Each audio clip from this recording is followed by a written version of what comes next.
El suicidio, la gente cree que los que se suicidan son solamente los que están en depresión o están en estadios de melancolía extrema. Yo les comento que cuando era muy joven, hacia los 25 años, 23 años, era temeraria, doctora, porque me tiraba de paracaídas, estudié paracaidismo y me encantaba ese riesgo, esa adrenalina, ese cortisol y esa carga química que uno despertaba en el momento de lanzarse. Ahora me pregunto yo, ¿esa temeridad que tenía antes estaba relacionada a querer matarme?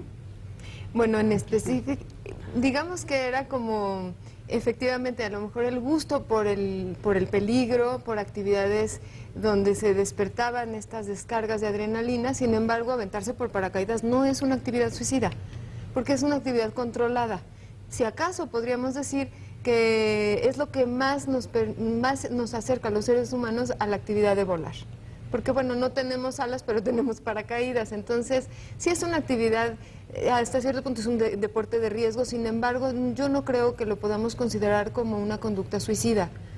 Conducta suicida son aquellas conductas en donde el individuo, en la fase maníaca del trastorno bipolar, realiza cosas sin calcular las consecuencias. Se pone en riesgos reales, donde no hay un paracaídas que le amortigue la caída, en sentido literal y en sentido metafórico. Y efectivamente, cuando una persona se suicida, no lo hace en la fase depresiva. En la fase depresiva está tan volcado en sí mismo, toda la energía, todo el enojo que tiene hacia el mundo, está volcado contra sí mismo y lo paraliza. Y lo mete en cama, y no le permite producir, y lo llena de ideas acerca de su propia minusvalía. Sin embargo, cuando está en la fase maníaca, lleno de energía, no es cierto que esté muy contento. Está tratando, está en un intento de deshacerse de su agresión, está albergando fantasías de venganza, trae fantasías de venganza y por eso puede ser incluso tener estallidos de violencia y de agresión, y ahí sí es cuando está en mayor riesgo suicida, porque en un momento de manía tiene la energía necesaria para cometer el acto de suicidio, que como ya se mencionó en la cápsula, es un momento se tiene que considerar dentro de la enfermedad.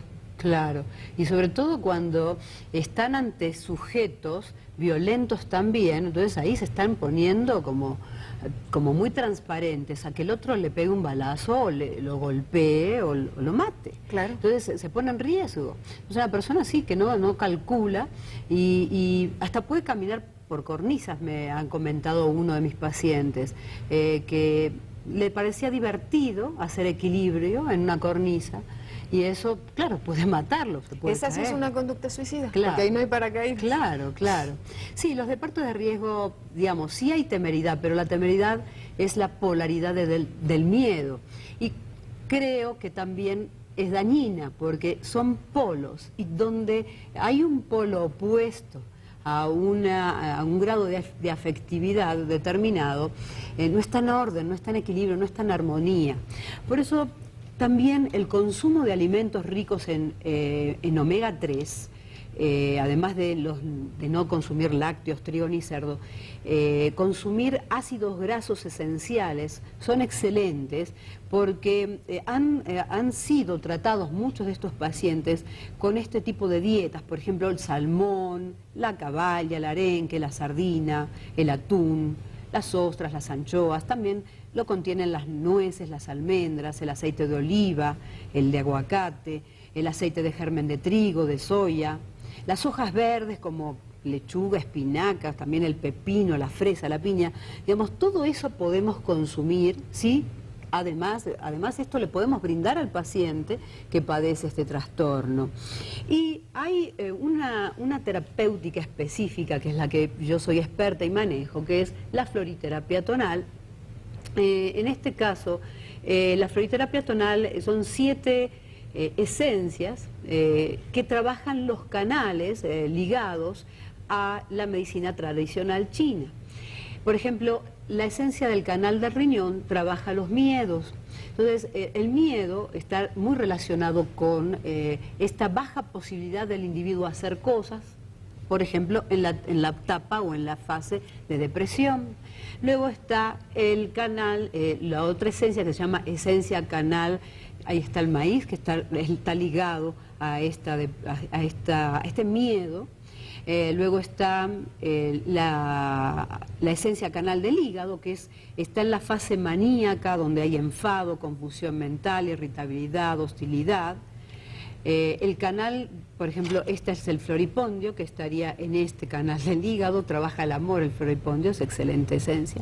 La esencia canal del corazón, que trabaja en las dos fases, tanto en la hipomaníaca, en la euforia, y también en la baja estima y tristeza. Ahí tenemos el aretillo, otra que trabaja terrenos del hígado. Luego tenemos la esencia canal del pulmón, que es en la fase de melancolía y depresión. La esencia canal del vaso trabaja muy bien en todo lo que es trastorno alimenticio, lo he trabajado mucho en las chicas que tienen bulimia y anorexia, y trabaja tanto en las dos fases, porque los trastornos alimenticios suceden tanto en una fase como en la otra. Una cree que no necesita el alimento y el otra cree que no necesita comer porque no tiene ni deseo de abrir la boca.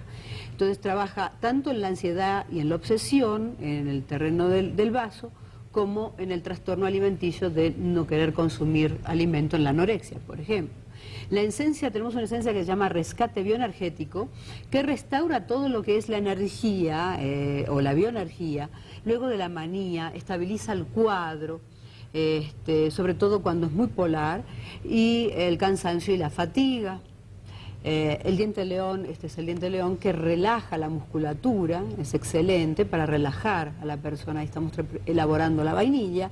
Y la esencia tonal trabaja sobre todo en la fase maníaca, cuando la persona tiene conflictos con la sexualidad. Hay una sexualidad muy exagerada, compulsiva, de riesgo, es más, toma tanto riesgo que no se cuida, sin ningún tipo de condón, tampoco discrimina con quién, y eso es terrible, ¿no? Entonces, trabajaría, la esencia tonal, en la socialización y en la sexualidad, acordes y ligadas a una sexualidad saludable. Entonces, todo esto del descontrol lo trabajaría bastante bien la floriterapia tonal como coadyuvante, por supuesto, de la medicina psiquiátrica, que no debe dejar, ¿no? Estamos de acuerdo que la medicina psiquiátrica, sí, en estos padecimientos necesita, no puede consumir salmón y dejar la medicina psiquiátrica de litio, de antidepresivos y demás, porque si no, justamente los picos pueden ser mucho más severos, de recaídas. Esa sería una conducta de riesgo, precisamente, pensar que ya no necesita el medicamento. Alguna de esas lo podríamos interpretar como una conducta dentro de las conductas arriesgadas y temerarias de la fase maníaca. Si no, no se debe dejar, porque además los medicamentos que se dejan abruptamente van a generar un descontrol general en el organismo. Y por lo general, Vanessa, ha encontrado mucho sujeto que fumador, porque o lo estimula o lo relaja, el tabaco. También he encontrado gente alcohólica o que fuma marihuana, algunos que toman anfetaminas. Claro, uno en una fase, imagínate cocaína más una fase maníaca o hipomaníaca. Híjole, no se puede controlar esa persona porque está mucho más acelerada, o sea, se acelera el pulso cardíaco, bradicardias, taquipsiquia. Taquipsiquia es demasiados pensamientos y muy acelerados. Alcanza un nivel de ciclo cerebral por segundo de 27, 28, que ya estaría más allá del estrés. Entonces hay que vigilar que esta persona, para que no recaiga, por ejemplo, que haga yoga, que haga meditación, tai chi, qigong, que tenemos nosotros aquí los videos en Grupo Tonal, los videos del Dao Shi, Herbe, que son ejercicios específicos para cada canal energético, justamente aquietar la mente, como decían los toltecas. Hay una frase tan interesante que dicen: Yakikuna muki son cointi, aquieta la mente para dejar que el sol brille en tu corazón. Este ejercicio sería para descargar, ¿no?, esta gran necesidad de movimiento que tiene el hipomaníaco. Hay que ver qué qué ejercicio específico está haciendo el Dashi o para qué cuestión, pero sí hay ejercicios, no solamente